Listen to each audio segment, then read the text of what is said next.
लाली बाली बिलख के रोवतावे नहीं घरे भातार मोराया बतावे। लाली बाली बिलख के रोवतावे नहीं घरे भातार मोराया बतावे। है जवानी के कैसे समझाई रे, अब बोलो न कहवा जाई रे, परदेसिया भातार नहीं आइल रे। है जवानी के कैसे समझाई रे, परदेसिया भातार नहीं आइल रे।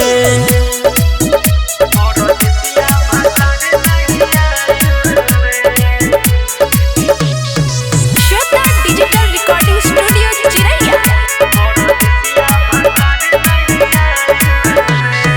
ना जाने बमरले कवन राजा तुहरा मतिया के, चुप बानी करिले कदर तोहरा इज्जतिया के।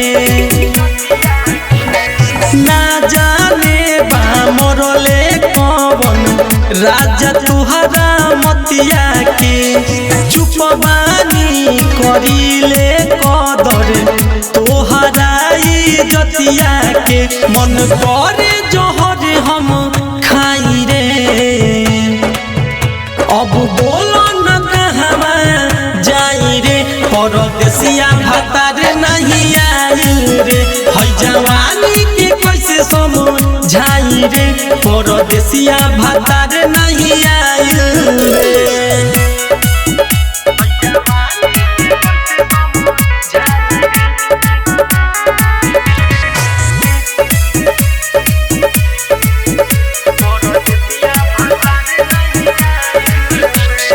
विजय बावाली रउआ चली आई बहरवा से, मदन प्रेमी राजू राना ना तो चले जाइब घरवा से।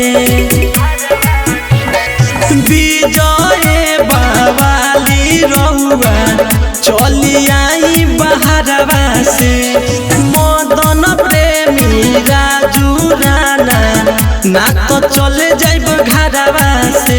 रम बाबू के कैसे समझाई रे, अब बोलो न कहवा जाई रे, परदेसिया भातार नहीं आइल रे। है जवानी के कैसे समझाई रे, परदेसिया भातार नहीं आइल रे। श्वेता डिजिटल रिकॉर्डिंग स्टूडियो चिरैया।